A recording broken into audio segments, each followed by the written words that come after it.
Enrique is also a very prolific poet, has published 6 collections of poetry in Spanish, of which 2 will now be published in English by Dedalus Press in 2010. Enrique has founded a magazine called Boulevard Magenta, biannual for the arts and letters. It's published by the Irish Museum of Modern Art and echoes very much the tradition really of international avant-garde magazines. A very, very warm welcome to Enrique Juncosa.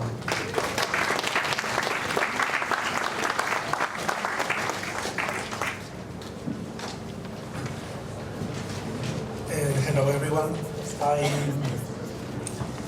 I'm going to read 3 poems. I think I'm a bit higher.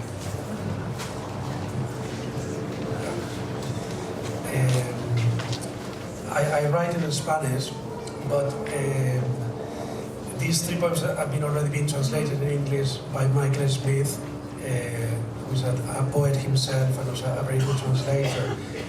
And they were written in the last year. As you don't know my poetry, I think it's probably good that I say some things first. I think a bit unusually, a lot of poems tend to write about things they have very close, and I somehow don't like to do that. And I like to write poetry about traveling, and especially in Southeast Asia or in South America or in Africa. But anyway, the first poem I'm going to read, it was written in Argentina, in the farm of my friend in Patagonia, which it was a farm that even in Patagonia is quite a remote place, but it's very close to the Andes, has a fantastic view. And I was extremely happy this last December when I was there. But I was reading a very hard book. Is the Diaries of Sandor Maray, the last book that I don't think is been translated into English yet, in which he explains when he's about 80 how his wife died in a hospital in San Diego. They were in exile there since the 40s, and he was a Hungarian writer. And he kills himself at the end of the book, and he just tells he's going to kill himself when he thinks the book is going to be finished. So I was trying to mix this experience of the happiness I was having there and this extremely disturbing book, and also how beautiful it was in the same way that the landscape in the desert there was. The title of the poem is El Capricho, which is the name of the farm and means the whim. The days are blue and dry, and a muscular wind veils and unveils them with swift white linens. The house is hidden among the poplars that besides arrange violet fields of alfalfa, a long line of willows sketched by a river of translucent, silvery and frozen water. I walk beneath the willows, raising ibises that hum their horns as if they were a flute. The willow ends and the river winds in sandy regions and terraces of boulders.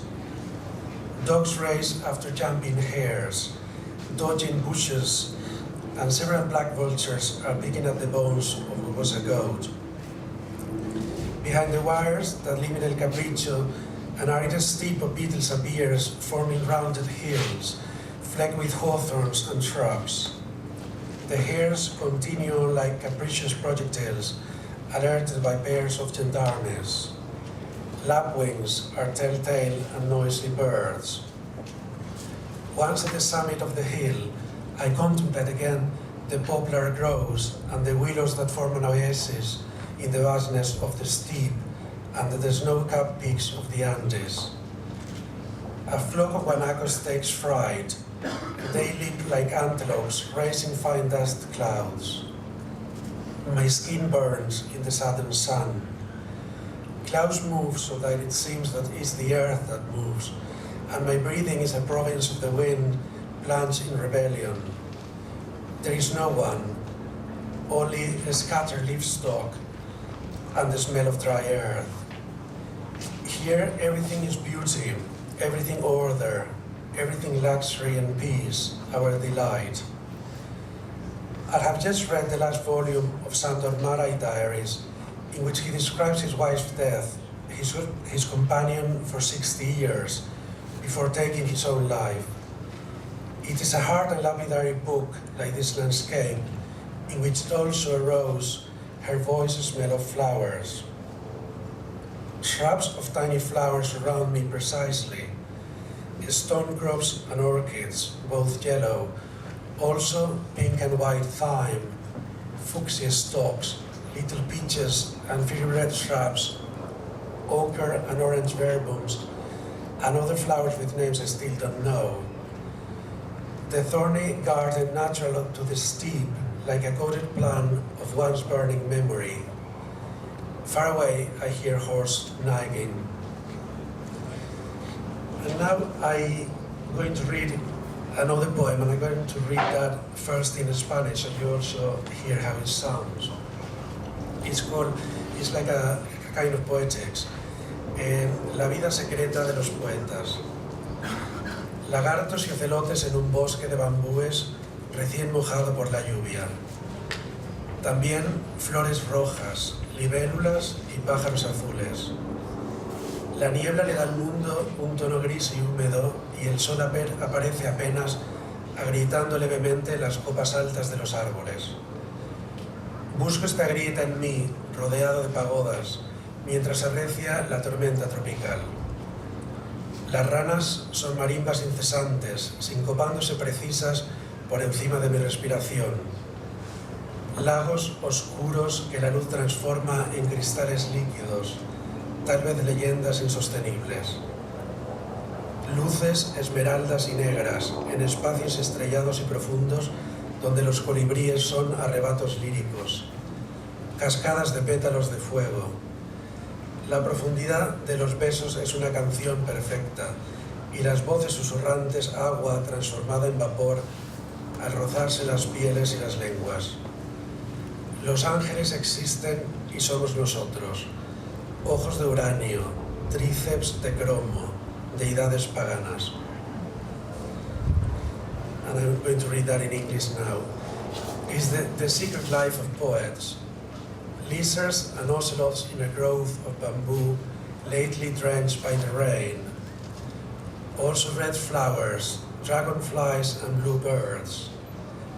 Clouds bestow on the world a great and humid tone, and the sun scarcely appears, gently chopping the tall tops of the trees. I am searching for this chink in myself, surrounded by pagodas, while the tropical storm rages.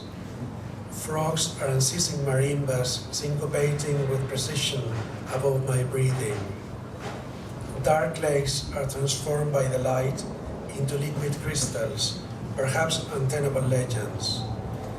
Emerald and black lights in star and deep spaces where hummingbirds are lyrical raptures. Cascades of petals of fire. The depth of kisses is a perfect song, and whispering voices water transform into steam as they brush against the skin and tongue. Angels exist and they're us.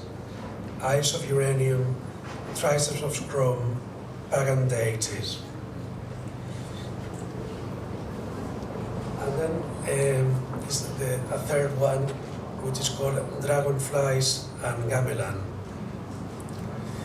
Dragonflies hypnotized by their own reflection in the still water of a Malayan novel. Glass Javanese beads and the fabric of the sul of the Batak in Sumatra. Marionettes and metallic drums, music of gold, erratic but concentric butterflies. Borobudur, coconut palms, cebus and palaces. These lotus flowers further beyond winter and the world of rain. To live here as in the pages of books, never to return. And now that's all of the poems I was going to read. I just going to explain you a little bit what the magazine is about. It's like a second performance within one. The magazine is, that Hans explained, is just a magazine which focuses on creation, has no theory or essay at all in it, and is mainly about literature and the visual arts. but also has other things in it, like film or music or architecture or dance. No, in each issue, we will present probably 5 or 6 poets. In the first one, there were works by many different ones, like Seamus Heaney or Derek Maun, and also John Ashbery or Adam Zagajewski.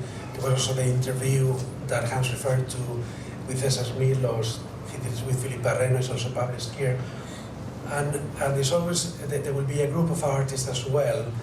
In the first issue, they were mainly painters working after minimalism, but in the second issue is artists from a younger generation for which drawing is very important, and there are other artists like Francis Alice or Joachim Nostrum or Anju Dodilla from India there.